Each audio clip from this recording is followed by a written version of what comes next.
Hello and welcome to Love in the Time of Hydra, the Agents of S.H.I.E.L.D. 10th anniversary podcast. I am Jamie Jirak, and I am here to tell you about what happened on this day 10 years ago, May 6th, 2014.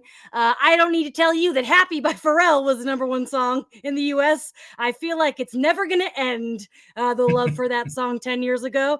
And The Amazing Spider-Man 2 was the number one movie at the box office, which is interesting because I believe it will be back at the box office next week. Monica Lewinsky released a book detailing her affair with Clinton, and Office Depot announced it was closing 400 stores.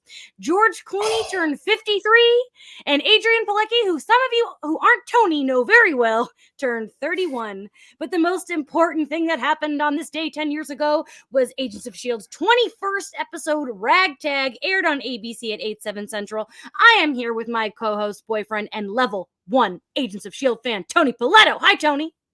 Hi, Jamie, and hi, everybody who's watching and listening. Agent Ward's a piece of shit. Let's do the show. I'm very excited to introduce our guest today. He is the co-host and producer of an excellent podcast you may have heard of called Phase Zero. He is an up-and-coming dynamite wrestler and the lovable face of comicbook.com. Brandon Davis is in the house. What best entrance of my life? Oh my God! We treat our guests good here. Yeah. Oh my God! Jeez, is that Pat? Okay. Hi, Jamie. Hi, Tony. What's up, guys? Welcome, man. Good to see you. Thanks for being here. I felt that 2 podcasts with you a week wasn't enough. We needed to get 3 on the books. And now I'm happy getting on if you feel like a podcast with you. Because I'm happy. Wait, that was 10 years ago. Oops. Yeah, well, that's okay. Because he's doing a new song for Despicable Me 4. So in 10 years from now, we can talk about that. We're not as happy. Wait, what? Not as happy. The chat is so excited that you're here. And before we address them, BD, you know how the chats work. You know how StreamYard works. But before we get into that, BD, we like to kick off our show by asking our guests what they were doing 10 years ago. Do you know what you were up to 10 years ago? I'll tell you right now. S.H.I.E.L.D. aired on Tuesday nights. I was every Tuesday on this day 10 years ago. I was preparing to be late to my job, working the door at the Village Idiot Bar in Columbia, South Carolina, because S.H.I.E.L.D. also didn't air until 9 p.m. So my shift started at 10 p.m., and I would always leave right at 10, leave my house at 10 because I'd watch S.H.I.E.L.D. first, and then I'd go over there. But they were only paying me $40 a night, so like I could be 10 minutes late. That was okay. Yeah. A night? Yeah. Wow. 22 $20 bills at the end of the night. Yeah, that was it. Well, you made the right call. Yeah. Holy it was shit. enough to get some Bojangles at the time. Ooh, nice. To be fair, it's more than you're getting paid to be on this podcast, so we thank you. I also, everyone who's here live, you know that it is actually secretly May 5th, so in honor of Cinco de Mayo, Tony and I are drinking some tequila. So cheers to all of you. Sorry, we didn't send you a memo, Brandon. This is the last minute. There it goes. Yeah. I did text. I did get I got the margarita PR package from the podcast. It's just I haven't opened it yet. Yeah, all right. We can't all be drinking on a Sunday night. So that was Tony made me. That was I don't really drink tequila, so that was a swash in my mouth I wasn't expecting. But you're welcome. Tony, please. I know that we have a major Phase Zero crossover in the chat today, so some of these people might not know the rules. Tell them the rules. What's going on?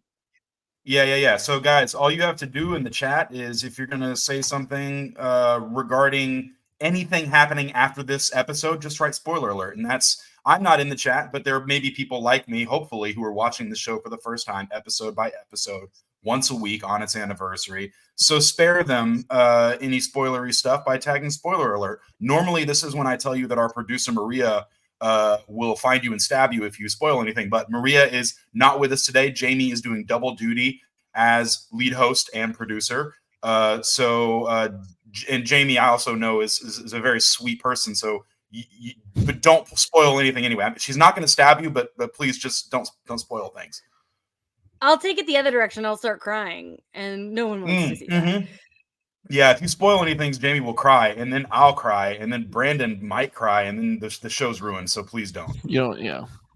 Wow. Well, speaking of people who don't want to be spoiled, BD, we got to talk a little bit about your Shield history because 10 years Really? ago, yeah, everyone who listens to Phase Zero knows that you are not the world's like most knowledgeable Agents of Shield fan. It's definitely What? not a secret. I know. And so before we like really dive in to everything, you watched Ragtag, I assume. I did. I Okay. just finished it 15 minutes ago. Great. Did it Good. did it spark? Did it make you want to go back? Did it make you interested in continuing where you haven't seen before? No, it did. It's not that I'm not a Shield fan. It's just that I fell off the wagon of Shield. Like, it's not that okay. No, I have to say I'm not a Shield fan because I never watched every episode, and I certainly never finished the show. I know a lot of the stuff, like some, not really off the top of my head, but there was so much stuff where I checked back in because I always wanted to watch it, and I was just bad at watching TV. And especially like I fell off because junior, senior year of college, I was just really bad at watching TV. So yes, to answer your question, it did make me want to watch more of this. Like this was so long ago. I have not watched this since it aired, and I don't really think I watched beyond season one. Like I never watched another season in its entirety beyond season one. So watching this felt almost like I was watching it for the first time again because I've genuinely just forgot most of this stuff. Like I knew Grant Ward, I knew this like the basic stuff of like the overarching story, like the key points, but the details of it and all this stuff, like it was like, wait, I forgot all of this. So yeah, it made me want to go watch it, and also just like the cheesy little lines too, like the good stuff, but also the cheesy little lines. I was like, wow, TV 10 years ago, like this, you don't get this on streaming. This sort of special. Yeah, it's like TV quality is not an insult. You know what I mean? Like it feels like TV. Yeah. Yeah, it's 100%. It's network television, and we talk about that all the time. I hope that it makes you continue to watch just because we want you to be on the show in the future, but we don't want you to be so lost. I did not. I'll say this. I didn't watch the other 20 episodes leading up to this one to prepare for today's podcast. I did watch previously on, though. That's cool. All you need. Like that's the beauty of network TV. I'm sure you weren't super confused. I'm sure you followed along just fine. Yeah, 100%. I was good. Mm-hmm. So before we dive into the episode, just a quick synopsis of the business. Ragtag was written by my boy Jeffrey Bell, who I cannot mention without bringing up his contribution to, wait for it, Angel, take a drink. Drink. BD on the show, if we mentioned Buffy or Angel, we take a drink. So Jeffrey Bell previously wrote 084 I Spy in Tahiti, and he's going to be around on the show all through the series finale. So we're going to hear his name a lot. So there'll be lots of drinking throughout the next 6 years because we're done almost with year one. The episode was directed by Roxanne Dawson. She previously directed I Spy. We, of course, have our core cast. Episode synopsis. Now that everyone knows the truth about Ward, Coulson's team devises a new plan to take down Hydra. Meanwhile, Ward's past and present intertwine as he grapples with the identity of a Nazi, because we all know he's just a Nazi, as Guy says in the last episode. The episode features all our favorites are back. Jagus Richards as Deathlock, Bill Paxton as John Garrett, BJ Britt as Trip, Ruth Nega as Raina, David Connor as Ian Quinn, and appearing for the first time, and let me tell you, I hope the last time, Austin Lyon is Teen Grant Ward. It's not that he's a bad actor, it's that I just don't give a shit about young Grant Ward. Wow. Preach. We can get real on this show. Sorry, buddy. R.I.P. But BD, just what are your initial thoughts on this episode? Kind of like we do on that other podcast. Feelings overall. This felt like a really good like penultimate episode for a season. Like it just sets up a season finale really, really nicely. It checked in with all the characters really nicely. Like as somebody who has not been up to like Agents of S.H.I.E.L.D. knowledge in about a decade, other than what I've seen in the news and the episodes I've checked in on, it was very easy to watch this episode, see, okay, this is where they're at. Wow, okay, so Ragtag, they're forming a group here. They're not being S.H.I.E.L.D. agents anymore. They're basically vigilantes. They're going out. It really just all the characters are written really consistently and really nicely, and it just shows you where and also I like just May kicks ass several times, and that's always fun. It's just it was a good episode that clearly sets it up because it's like, okay, there's a finale next. this really tells you where the finale has to go, or the direction it has to go. Clearly, you're about to get a cliffhanger when that happens, and it made me want to watch the finale. Cool. I hope that you do. Tony, what were your thoughts and feelings? You had a lot of verbal moments when we were watching the episode, because BD, we don't talk about it, but like sometimes Tony can't help himself but have commentary. Yeah. Sometimes you gotta yap at the screen. I yapped at the screen a good amount on this one. I don't know if you know this, BD, but historically, over the past 20 episodes, it's been alluded to that I do not like Grant Ward. I think he sucks, and and then I thought he sucked before he was Hydra, and now he extra sucks. So, all right, I'm this ranked pretty low on my ranking list. This is number 15 out of 21, above I Spy, below Seeds. Now, interestingly, though, you said this is a Jeffrey Bell written episode, and he did Ragtag, I Spy, and 084. Is that correct? Mm-hmm. Jamie? And Tahiti. Those are all three together. And Tahiti. And Tahiti. Okay, yeah. So Ragtag, I Spy, and 084 are all together, ranked 15, 16, and 17 on my ranking. And Tahiti's at number 4 because that's a really great one. But yeah, I didn't love it. It's a really funny episode. Like there's some of the better like comic moments of this season, I think, are in this episode. But you start a show being like, how did Grant Ward become Grant Ward? And I'm like, fuck right off. I don't give a shit. And I'm watching this happen in front of my eyes and being just like grotesquely disappointed. And then I'm like, okay, but no, like, I want to see what they do with it. Like, because the show surprises me a lot. And it was just very basic, formulaic, how a guy became a guy. And I at no point was like, oh, interesting take, or like that was a neat move. I just kind of patiently like watched a little Grant Ward origin story and didn't really care for it, but I liked everything else on either side of that. Mm-hmm. Listen, as somebody who feels seen when Brett Dalton is on screen, because I like to tell myself that I look a little bit like him because he's so damn handsome, but I know he's just way leagues above me. But with the brown hair and brown eyes, I'm like, hey man, same. I gotta at least give him a little bit of love. Are you? So you hate Grant Ward so much because he's hot? Listen, look at those cheekbones, bro. All of us are just like, come on now. BD, you're not the first guest on to come on this pod and talk about how hot Brett Dalton is. Like, and look at his initials. Yeah.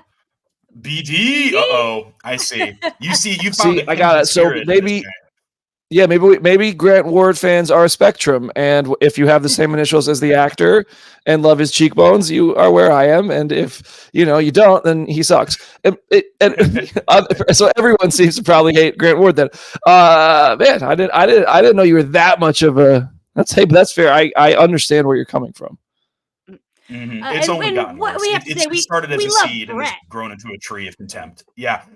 No, Brett Dalton is a really excellent actor, and he nails this character. And also, Jamie and I did a Patreon where we watched him do a really bad Hallmark Christmas movie, and like that was like an impossible movie to execute. And I could see that dude busting his ass to try and make dialogue work that was absolutely absurd. So, no, respect to Brett Dalton. Grant Ward sucks. That's what I mean. Well, yeah, because I have the same kind of two sides of the coin take on this episode, because I also don't really like the Ward flashbacks until the end, when it's like the dog represents Fitzsimmons, which we'll talk about later. Yeah, I like that part. But the other bits of the episode, though, I love, like you said, I love how funny this episode is. This episode has the best visual gag of the series, which is when they do the file transfer and push the filing cabinet out of the window. I think that's fucking hilarious. It was so good.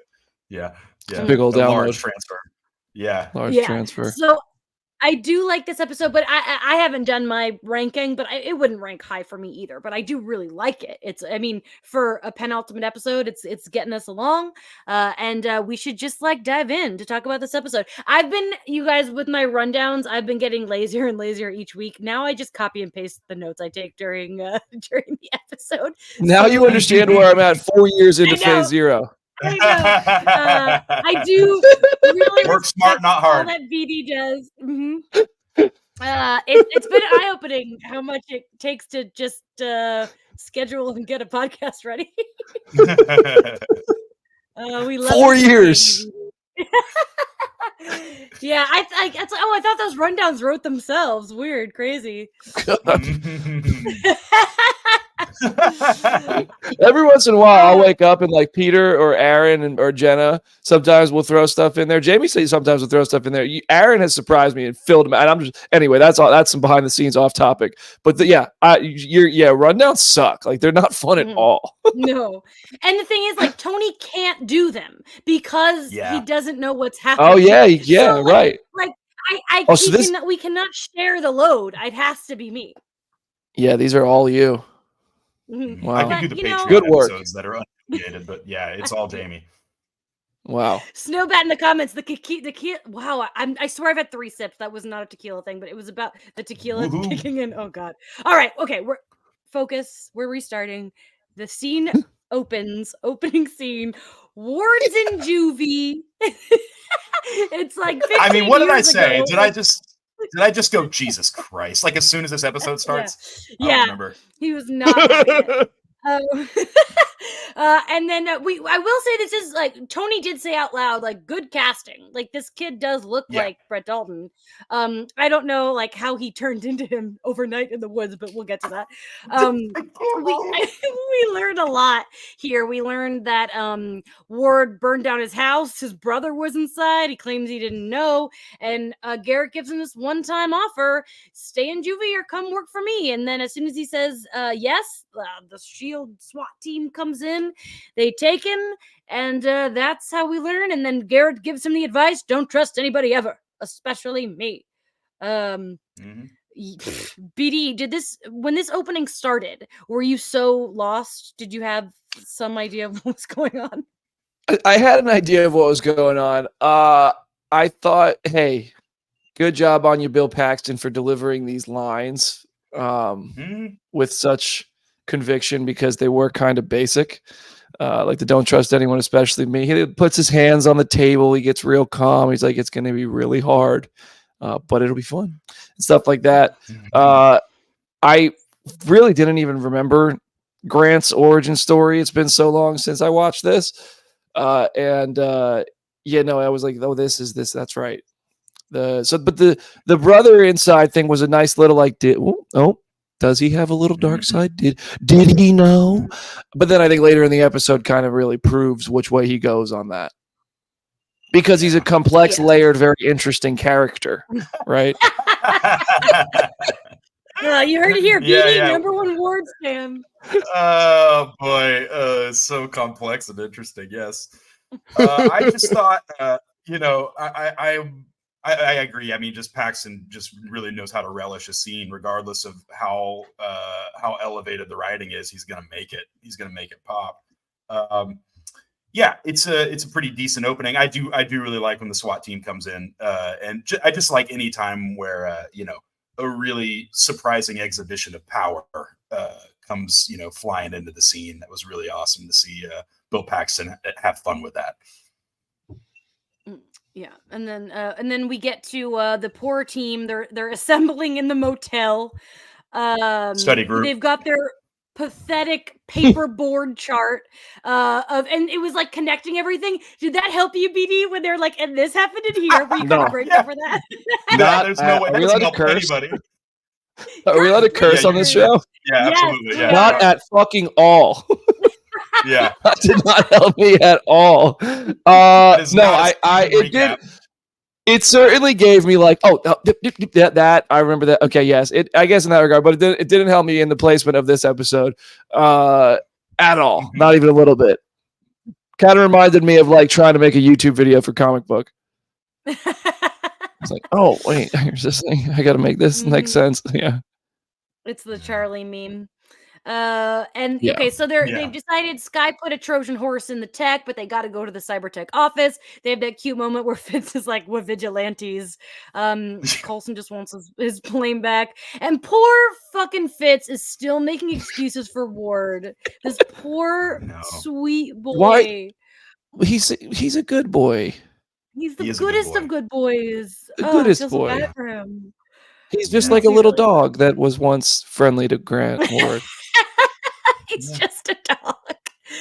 Oh, know. And then while in their planning, Trip whips out all this old Howling Commando spy tech. Coulson's geeking out. It's super cute.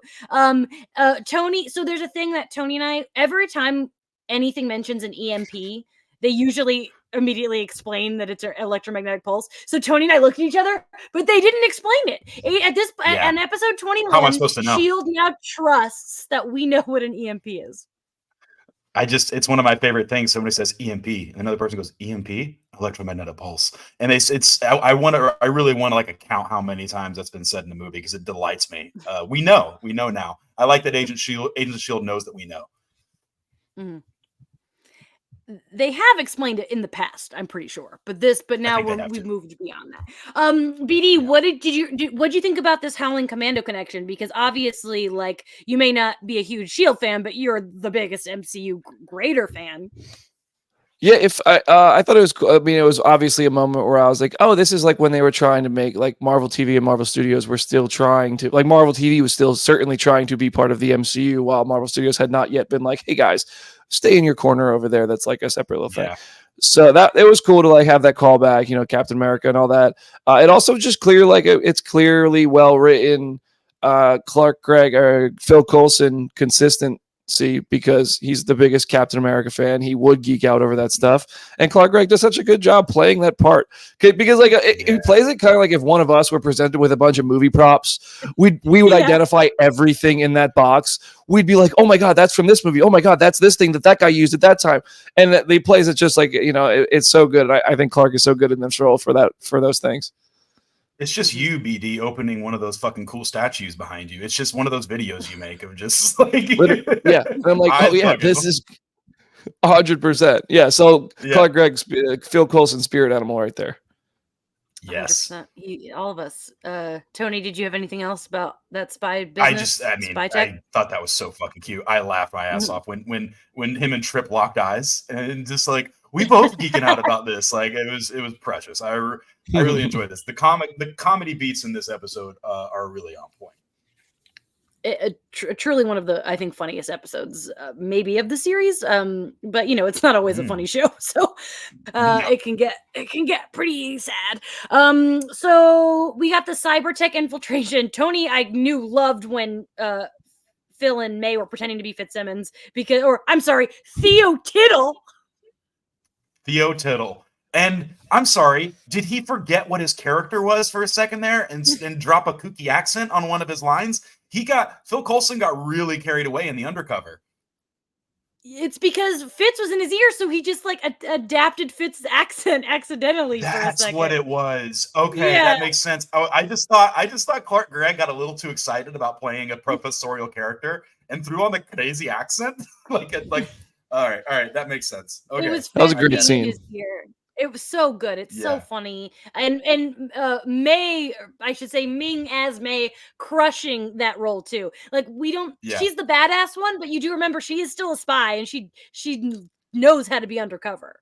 She does. And she's smiling so much. And I was like, I haven't seen you smile in this show, not even close to like this. It was kind of entrancing, to be honest. I was like, you are just so beautiful. And yeah, I liked it a lot. The most beautiful. And then we get the sleepy sleep gun joke, all that business. But then we have a little elevator tussle that we don't see. I liked that bit. If you know me, you know that I love an elevator scene. And it was a fun that we didn't see it. I liked that a lot about it. And then we get to see May fucking destroy some kicks, some flips, right in that guy's face in the hallway. Was a good scene. Yeah. Black Widow Easter egg. If I was on Phase Zero, I'd be like, that reminded me of Black Widow in Iron Man 2. You're allowed to say that here too, because they compare them often. They compare those characters. Hashtag it's all connected. Right. Hashtag it's all connected. And depends which Marvel executive you ask. Well, that's fucking true. They're either lying to BD's face or they just don't know. I'm leaning towards the second one. Actually, never mind. They both are true. Yeah, it depends. It's like how Chris keeps interviewing Thomas Hayden Church, and he keeps saying there's a Spider-Man 4, and it's like there's not though. He is. Thomas Hayden Church keeps saying that. That's hilarious. Yes. Like twice, Yes, at least twice, he's like pretty definitively like said, yeah, they're making Spider-Man 4, Sam and Toby, and then it's just like, no, Thomas, I don't think that's what you meant by that. That's not what they're doing. But you said it, so we have to put it the way you said it. Thanks for it. We learn that that Garrett was the original Deathlock, going back to 1990. Shout out to those born in 1990. Completely forgot that we got a glimpse of his metallic physique in a previous episode. Like, just totally forgot that they kind of sort of revealed that. So yeah, it makes sense. Pretty cool detail. Yeah. Mm-hmm. And that's when we get the amazing file transfer. And then they come down. They have like a Batman moment where May and Phil, well, first like Trip shoots up the thing, and then they swoosh down, and it's all very fun and superhero-y. Real good look at Phil Coulson stunt double in that scene. I enjoyed that very much. I didn't notice, to be honest. Yeah. I never noticed. Yeah. It's just a guy with like a pretty bad. Like, it's not obviously not a bald cap because Coulson does indeed have hair, but he's got like this sort of receding hairline wig on top of his head that is pretty funny. Yeah. I gotta go back and watch that again. Meanwhile, we're gotta catch up with the bad guys. Ward's pissed at Garrett. Deathlock's mad at Raina. Raina's trying to replicate the drug, but what I love here in this is that Raina, she gives this, like, she's here for people with, like, she wants to know about people with gifts, waiting for what's inside to be revealed. What does that mean? She's like really prying about Sky, and she like asks Ward questions, and like he's so fucking stupid. He doesn't realize that he's just like being pumped for information. Yeah, that was hysterical to me. I think I said out loud, well, that was easy. She's just like, I really shouldn't say anything. Never mind. He's like, wait, what? What are you saying? Like, what a chump. It's pretty transparent Brandon, what was happening there. Mm-hmm. Yeah, Tony, yeah. I know you don't like guessing, but do you have any idea what this is about? Do you have any thoughts or feelings? What is about? About what Raina's up to here. She talks about wanting to know about Sky. She talks about how her parents were supposedly monsters. Yeah. That was, I guess, that was a good little bit of additional information regarding her backstory. But the thing with Raina is, the thing that I'm keeping in mind is how disappointed she was, and how disappointed she is that the clairvoyant is not a supernatural entity, just a person with a really high clearance level, being Bill Paxton. And so she I think feels foolish for having been disillusioned by this idea. So, I mean, and even like Garrett says at one point, he's like, I don't like having her around. She gives me a bad vibe. Look at her eyes. Like, he can smell it, and like we can smell it. So she's like, she's up to something. And because she's the most, what's the word I'm looking for? She's the most influential character because of her ability to influence people. So she's got a play. I don't even know if she knows what her play is, but she's getting her pieces in order, is what it feels like. B, did you remember like Raina at all? Because Ruth Negga is so great. I forgot Ruth Negga was in the show. Mm-hmm. Isn't it exciting when you remember that? I saw her name in the credits and I was like, wait, that's right. Went on to be an Oscar nominee. You love to see it. Legend. She was on Preacher, right? Cool. Yeah. That's because I remember that I interviewed her for something, and I'm pretty sure it was Preacher, but that was a little bit after this. Yeah. Because I was watching that when I lived in New York, so this was still my Chicago days. Yeah, I worked at Comic Book when that was. I didn't start Comic Book till the very end of 2014. So. Oh, so you're almost coming up on your 10 year. January is 10 years of Comic Book, like a full time. Wow. So yeah, I started making videos for Comic Book at the end of 2014, and then full time started January 5th, 2015. Crazy. Time goes by fast, doesn't it? What? And speaking of time going by fast, before we get into Bill Paxton's fucking piss poor body falling apart on him, do you want to take a 30-second break? Thank you, Tony. I would love to take a 30-second break. We'll be right back. Refill your drinks. You know the business.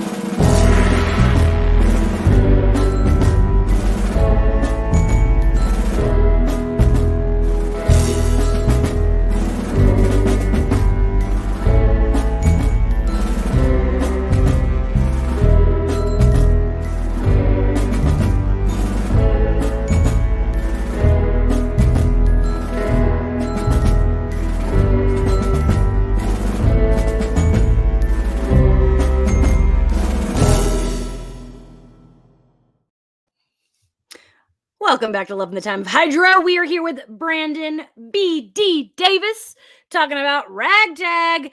And this is the point of the show where we talk about these ward flashbacks. Tony just kept sighing. Every time we got back into the fucking woods, I'm just like, it's like that. It's that network TV thing where it's just kind of a sort of a muted sepia tone palette, and I'm just like, oh yeah, and like Bill Paxton's got a little bit more hair, and it's just nothing about this subplot. These flashbacks were especially interesting or surprising. It's like if you could ask me, like, how do you think Garrett trained Ward or found Ward or taught Ward to do X, Y, and Z? Like, I feel like this would be what I came up with. It's pretty first draft like concept. So yeah, it just it is what it is. I don't know. Left him in the woods. BD, come on, defend your boy. Best flashbacks I've seen since Lost. Oh my god, I knew you would think so. Yeah. BD mentioned Lost. That's a drink right there. Oh sure. I mean, they certainly could have done their own Revenant with Grant Ward if they wanted to make this like more interesting, but this is cable TV. We don't have that much time to really go dive into this. He certainly survived those 6 months very easily. His skin was very clear at the end of it. And by the time he got that SHIELD job, still just more better looking despite living in the woods and eating chickens and stuff. Yeah. Very suddenly. Like that happened quick. He aged like 15 years. I just want to talk about that transition because it's not, movies do this all the time, right? Where it's like, all right, young actor into sort of dressed and made to look young current actor. But the fact that literally nothing about the setting, scenery, conversation, none of that had altered. It was like it literally could have been the next day, based on what they were talking about and how they were talking about it. That was and where they were. I can't believe that they did the aging up like that. That was so funny. Why didn't they just keep the kid? I don't know. I agree, especially since he's like, okay, you got accepted to SHIELD Academy. He should have been at SHIELD Academy as the kid, not as chiseled man Grant Ward. That felt like a move where they were afraid the audience would be confused if it wasn't him. But like, we just watched this whole episode, and like, they'd be a pretty dopey audience. It was spoon. I think the dog scene was the whole point of that whole flashback bit, which we'll get to. Yeah. But I think the entire purpose of those flashbacks was the dog and the parallel with what I predict is going to happen with Fitz. So I think that they wanted to have him there to really land the parallel and the like whatever the flashback storytelling. But yeah, it should have stayed the younger actor. You're totally right. That's totally why they did it, but it's weird and but it's fine. And then, of course, Garrett explains why he's Hydra. I wrote in my comments, blah, blah, blah, because I just, but I would have loved to have seen Garrett and Ward, like, on some kind of cool mission or something where it's like life and death, and that's when he tells them the truth, or I don't know. But it all does come down to the dog, which we'll get to soon. But I do want to talk about the May and Sky scene, because May and Sky have this bonding moment. I have to say, I have a thing where I like to yell kiss at the screen, usually when the two characters are of the same gender. And Tony did that in this scene, and I did not like that. I do not want May and Sky kiss. No, I That's didn't. You weird. yell kiss. You're the one who yells kiss. I'm the one who, in that moment, I said, "You guys should kiss about it." I had a little more to say. Sorry, it was an impulse, and you follow those impulses, and I thought it would be okay if I did once. I feel like you might be the only person in the history of Shield watching that shipped May and Sky in a moment. So, Just congratulations. For one night. The chat's freaking out about it. Sorry, chat. I don't know. Maybe I don't want to lose my level 1 agent status. Sorry. BD, I'm gonna guess that you didn't listen. I can't agree with you on that one. Okay. I'll be over here by myself. Listen, it's rare I don't want to see two women kiss each other, but it's just in fairness, Tony, I rarely agree with the ships anyway. I'm usually just like, well, whenever people talk about shipping, I'm usually what? No, yeah. I go ahead, finish your, because I'm not much of a shipper either. I know what you mean. Oh yeah, every time somebody's like they should kiss, I'm just like, oh, this is my quiet part. This is where I get quiet. I know on Phase Zero I make Brandon crazy because I'm constantly advocating for kissing, and sometimes Brandon just has to be like, "Here she goes again with her gay agenda." Yep. And then the comment section lights up. Everybody in the comment section is like, "Woo, yeah, kiss," and I'm like, "No, okay, I don't really care. Let's move. What do we got next?" Well, the comments did not light up for me today. I'll tell you that right now. I do not have Jamie's kiss talent. That was a take. No. I gotta say, Professor X and Magneto make more sense to me. Oh well, I mean that's obvious. To me too. There's no controversy there. Yeah, that's I'm just a clear thing. Sure. Yeah. So okay, but we didn't even talk about the bonding. They're bonding over their hatred of Ward, and May is imparting wisdom on Sky, which I really like. I'm not gonna waste it. I'm gonna mine it. I'm gonna save it. And I wake up every morning at 5 in order to do that, as Sky called it, hate foo. I wrote it down. I am furious, but I'm sure as hell not going to waste it on a tantrum. I like that very much. It's a great line. Mm-hmm. Yeah, they're good people. And then the Fitzsimmons mission. I like that the Fitzsimmons going off on their mission started with a good Fitz and Trip moment, because BD, you might not remember, but Fitz has been a little mean towards Trip. He doesn't really like that him and Gemma are close, so they've been having some rocky moments, but they're trying. Fitzsimmons goes on their mission. They find the bus. Coulson says not to engage, and they listen. They weren't going to engage, but Ward finds them anyway. Tony got mad. He was like, "Oh no, shit!" Yeah. I was real frustrated about that, but also, I just from the beginning of that scene, I was like, they are not nearly far enough away from that airplane to be spying, and they're like just standing in a goddamn window. And then Coulson on the phone is like, get out of there right now. And I'm like, yeah, get out of there right now. And then they're like, oh, what are we just gonna let him go? And I'm like, get the fuck out of there. And so yeah, Grant Ward comes in there. I wasn't like shocked. I was just pissed off. You idiots. Yeah. At least they didn't go do it themselves, though, because that would have sucked. That's true. That's true. And then this is where it all culminates. Fitz has the joke buzzer that's actually an EMP. It fucks up Garrett, and then Fitz is still trying. Bless him, Ward. Let him die. Just let it be our friend.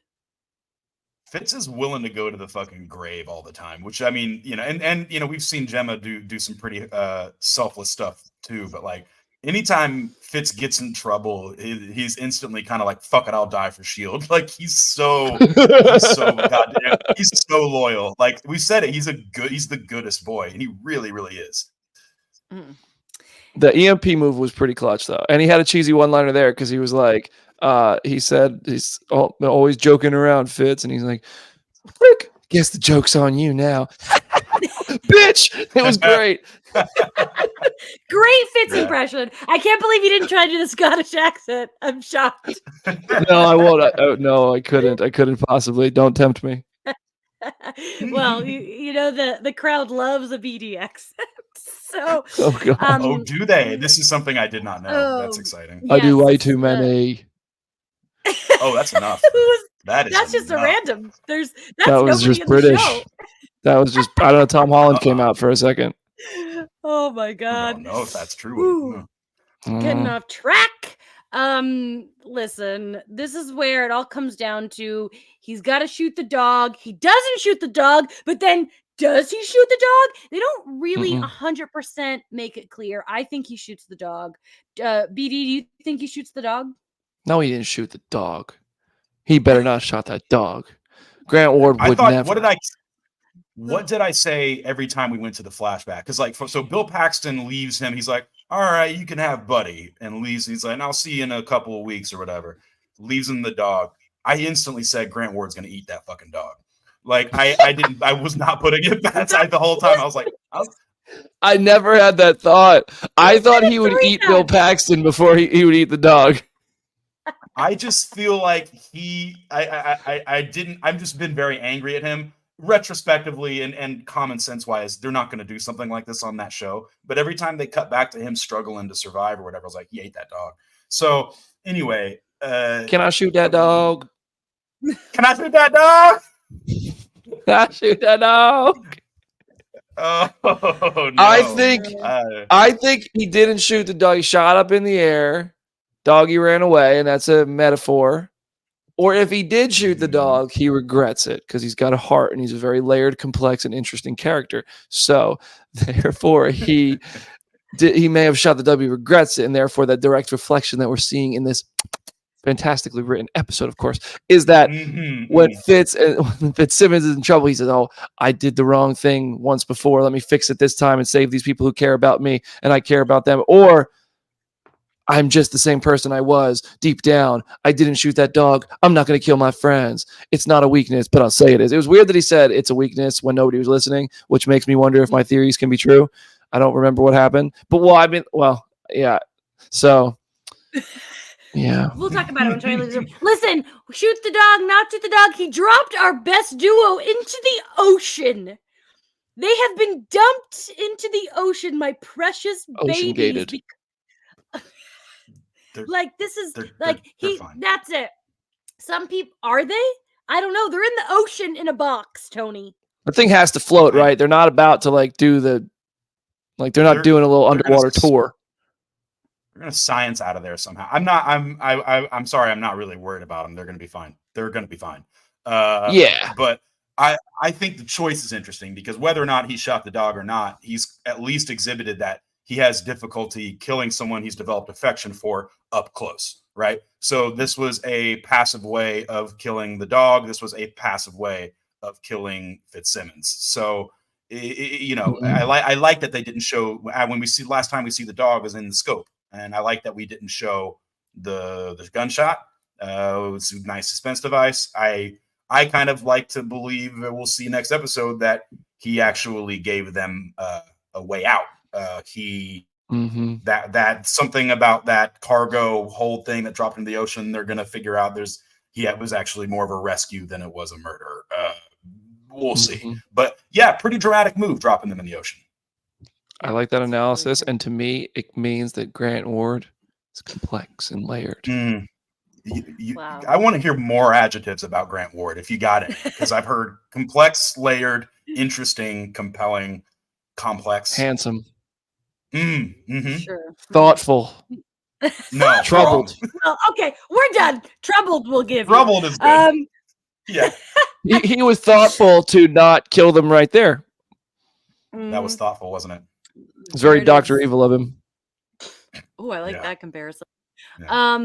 So all right, so wrapping up the episode, Raina injects Garrett with the GH serum, and then of course Tony shouts extremis, because that's basically, they've been doing a lot of extremis type stuff this season. I'm sure BD caught that. Oh yeah. Oh yeah. Done.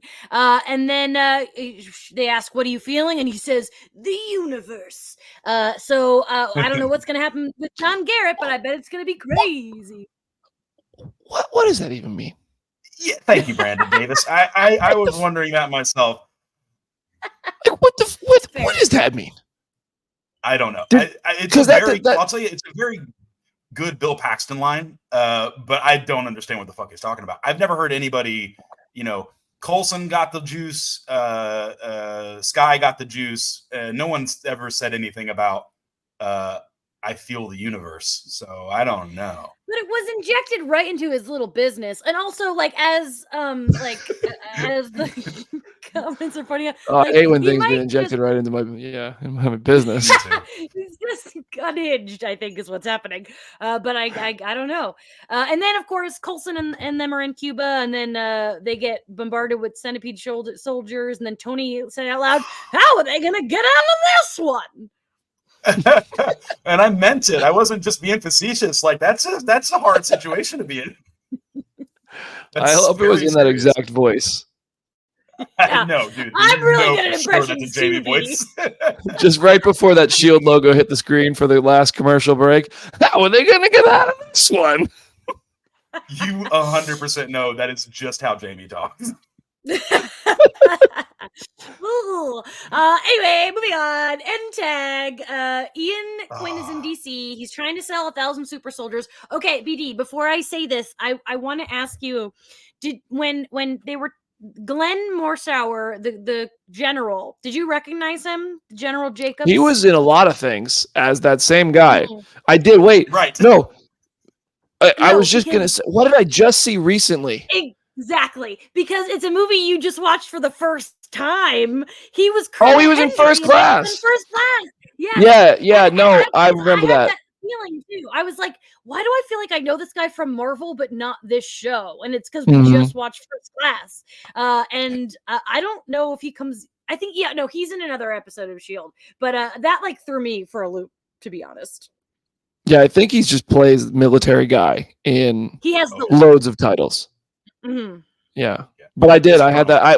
And when I watched it, I remembered First Class. Or I didn't. I guess I didn't remember it was First Class, but I knew he was in the X-Men movies. When I saw that, and I wanted to say that, and I forgot to bring it up. So thank you. That's why I do the rundown on this show, BD. I'm such a bum today. No, we love you, and we're so grateful you're here. I'm useless. Tony, do you have any other? No, you're useless. No, you brought in a crowd.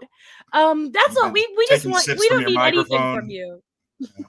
I wish I had it in me to have margaritas tonight, but I would just fall over at this point after this weekend. But this show would have been all of it. I can't. It would have been something else.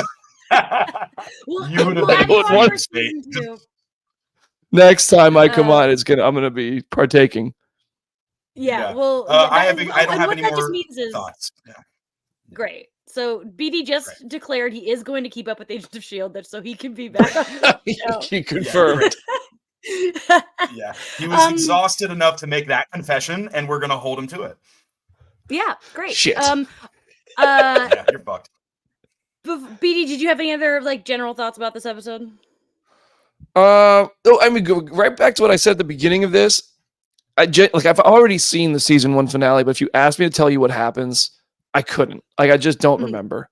I'm pretty sure it. I'll say this as vaguely. So this is not going to spoil anything, and I might even be way off the mark anyway. But I do think it ends with a sort of reveal-y cliffhanger twist. I mean, I guess that's the most vague shit you could say anywhere about any show that's ever been on TV. But I don't want to say anything more because I know Tony hasn't seen anything, so I don't want to even venture to try to guess. But this episode did make me want to go, you know what? I want to press play on the next one. I want to see this and just remember this stuff and see where it goes. And it also made me want to go back and catch up on it too. Because I remember watching S.H.I.E.L.D. and always Tuesday nights just being excited to see new episodes of what was MCU, and it was a good show. And it was still, I mean, everybody who stuck with it loves it. So it did make me want to watch the finale. And Grant Ward was the victim here, and he needs to be saved. So somebody needs to help this guy. Here, I would yell, "Clip it!" But she's not here. He's been brainwashed. Save him. Sure. Hold on a second. No. Okay. You know what? Here's your clip. If Grant Ward is a bad guy, how is Bucky Barnes not guilty for the murder of Tony Stark's mother? Because he was being brainwashed. What do you mean this kid was kidnapped when he was 15 and brainwashed by Hydra for life? He was That's that not troubled adjective literally you used. brainwashed. He was already troubled, exactly. And Bucky He was was actually impressionable. brainwashed. He was influenced, but he was not And he's literally remorseful. brainwashed. And Bucky's He full doesn't of have remorse. trigger words. Yeah. No. As But, Alice See, hey, all nice y'all give stepping Bucky up to the Barnes a plate. pass. Everybody gives Bucky Barnes a pass. Don't compare But Bucky because Barnes it to was Grant Tony Ford. You Stark's know mom, you're I bet wrong. if it was Steve Rogers' mom, y'all would be like, oh, Bucky, how could you? Yeah, you're just But it saying was things Tony out Stark's loud at mom. this point. BD is gonna stir the pot with the Shield fandom until the end of time, and I love that. But as Alice pointed out, That's why we Ward gotta keep was him on. groomed. Yeah, Ward was groomed, and that's different. He Okay, couldn't sure. help it Ward though. was He's the groomed. victim. So he's the victim. He's No, a this is victim of like, sorts. you know what? I was gonna get into a real dark subject, and now I'm not going to. Okay. Yeah. Just that's fair. because of what you know what I'm saying. You understand what I'm saying. Let's move on to a little bit of history, which is the filming occurred from March 19th to March 31st. As always, crazy. And BD, for this section of the series, the last like few episodes, they've been doing the art of level 7, and they released a special poster for each episode. So Maria's not here, so I think I can figure out how to do it myself. Okay, let's see it. Oh yeah, okay, here it is. Can we see it? Is it on the screen? Wow, it's Okay. like a comic book I cover. covered Brandon with this one. Yeah, it's a lot better than last The last week's. one. Mhm. Yeah. The dog.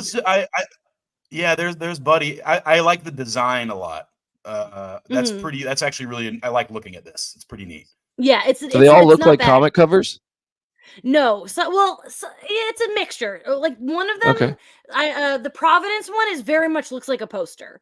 Cool. The like some of them are more artsy. It's different, but this was created by Emma Rios, and who said that they wanted to reflect Ward's struggle in the reflection, as if it were a mirror, and have people thinking about what may have been happening inside Ward's brain, which is what worked Okay, for BD. BD, enjoy it and eat that up. Why don't Did you? you guys hear that? Did you hear that? Yeah. Ward's what? I heard an Reflect artist Ward's drew what? inspiration from the tragic life of Ward. Thank you. There it It's is. tragedy. All right. Shakespearean variety. Yeah, we started 5 minutes late, so I'm going to try to go for 5 more minutes before we end things. So Tony's going to leave the room real quick, but Tony, before you do, just say your goodbyes, say your business. Oh yeah. Well, I just want to say our thank yous to Stephanie at Eclectic Muses on socials for doing our artwork. Thank you, Ryan Miera of Yellow Pills at Yellow Pills Music on Instagram for doing our music. Producer Maria isn't here with us today, but we're going to thank her anyway because she's going to have to edit some reverb at a future date. And thanks to Brandon Davis. Brandon, thanks for being here, man. It's such a fun time, even though you're wrong about things. It's really nice having you. That's all right. So you'll see the light one day. Tony, I'll miss you. I'll be in LA all week this week, guys. We should hang out. Oh man. Whoa. Okay. Well, let's talk about that. Let's hang out. Before Thank you for having me, Tony goes, guys. anytime. Thank you. Before Tony goes, I want to let everyone know that next week for the season finale, we are doing our live show a little late. It's at 7 Pacific because it's Mother's Day, and Tony has to deliver flowers to the mothers in the greater Los Angeles area. So I'm so sorry, especially to our UK listeners, but we got to start 2 hours late next week. But some exciting news. We decided that our summer Patreon show is going to be Firefly because Tony's never seen Firefly, so that we're going to do that this summer. And we're hoping to still have some Lido episodes, maybe some spotlight episodes with guests who can talk about the season 1 as a whole. Stay tuned. You're going to want to follow us on Instagram and Twitter to keep abreast of the situation at LidoPod. You know the drill. Follow us, leave those reviews, all that business. If you are watching along with Tony and do not want spoilers for the future, now is the time to leave. Bye, Tony. Bye, Tony. Bye, Tony. It's so hard sometimes to not say that. God, you're so wrong about Ward, though. He's never going to get better. I'm pretty sure I know he's actually a bad dude, but like watching this episode alone, I was like, wait, man, I'm team. Also, I'm just the type of person who would be like Fitz. Like in reality, I will always try to see the best in a person and give them every fucking opportunity to do the right thing way more than they might even deserve. So I think that's why I mean I'm just looking at this episode and this show through Fitz's lens basically, because that's the one I think I can like understand and would imagine myself in the most. That's really nice. I like that. There was a time where I thought Ward would be redeemed, and of course, like he kind of is, but it's like a different version of him, so it does not count in my opinion. And I know he I gets killed off like at some point, but yeah. I'm pretty sure a lot of people do. But yeah. That's what I wanted to ask you before we wrap things up. What do you know about the show? Like what sticks out in your mind? It's like you would, if you said things, I'd be probably able to build on them. But I know that I remember the framework stuff becomes a big thing. It's like another universe, all kinds of shit. Like there's so many. It becomes such a big. I remember in like season 7, like that was the second to last season, right? 7's the final season. Or 7's the final. Okay, so maybe it was 6. I remember there was like one big finale where they were like looking at like Earth or something and everything got destroyed. And it was like another universe. And I'm pretty sure the finale of this one ends with some reveal about Tahiti and like the truth of how Phil Coulson was like revived / not revived and brainwashed and all this shit.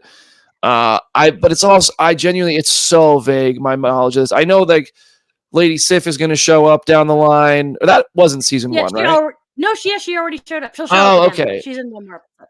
Yeah, and most of the Tahiti stuff we actually learned already. So I feel like you got to get back in here, buddy. It gets really good. Yeah.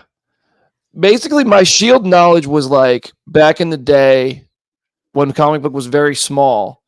I had kind of fallen off of Shield, so Jamie Lovett would do most of the Shield stuff. And I always covered the Netflix stuff. Like I watched all those start to finish. So I would do interviews for that. Every once in a while, Jamie Lovett wouldn't be available to do an Agents of S.H.I.E.L.D. interview. And I'd have to like binge and catch up and research and do all this stuff to prep for the interviews. And I'd be into it, but then I just was bad at keeping up because The Walking Dead kept me so busy. When I tell you The Walking Dead is probably like the only thing I watched at the time because I'd have to watch those episodes like 5 times every week just because we did so much. And I'm making excuses. There really is no valid one. No. I just didn't see it through, but there really wasn't a good reason. What? Go the Tony route and watch once a week, 1 episode a week, really easy. Because to be honest, I really think I hope I do. I'm gonna watch the finale sometime this week, and I freaking Lord knows I'm on planes enough to catch up on some stuff. But like the only reason I haven't watched Fallout yet is because they released all the episodes at once, and I'm just not gonna sit and watch all 8 episodes. And I hear the show's amazing. I liked the first episode, but I just can't do it once it's out there. All at once, it's tough for me. If I don't have to watch it for work, I'm not binging it. I totally understand. I wish Fallout had been weekly. I think it would have suited the show better, but oh well. It's funny because you're talking about who was covering S.H.I.E.L.D. 10 years ago, and I got hired before season 6, and then it just became my beat. I don't know who I stole it from, but as soon as I was working here, I was like, S.H.I.E.L.D.'s mine now. And so the final it was Jamie Lovett. I don't think you've ever met Jamie Lovett. He's here in Nashville. He's my manager, so I talk to him constantly on like Zoom, but I've never physically met him. Right. Yeah. Because he's never gone to Comic-Con. But well, neither have I. He's gone. What? You've been to D23 though. Yeah. Drink. But yeah, no, watching this episode, I really was into it. It also just felt like TV from 10 years ago, and I say that as a compliment. It just felt, because streaming has really just gotten so obsessed with making quote unquote movie quality stuff. But I just feel like that has taken away from some of the charm of what it was like to watch television when it was broadcast and it was just new every week. And they would have a tighter schedule. They would do 21 episodes in season 1. And guess what they did a year later? They turned around and made 20 something more within a year. Like, yes, the quality is not like go see this in a cinema and watch it in IMAX type thing or watch it on Disney Plus type quality. But it was like that it's there. You get 21 episodes. You get to spend time with these characters. There's really interesting stories being told. And nowadays we're so obsessed with everything looking like it costs $1 zillion an episode and then they take 2 years in between or more. That's why I think network TV is superior. A little lower quality, but more quality. If you know what I mean. Yeah. Streaming was a mistake. I hate streaming. I mean, it has its pros, but I'm not a fan of the streaming era in general. I 100% agree. I think it's just made everything harder in Hollywood.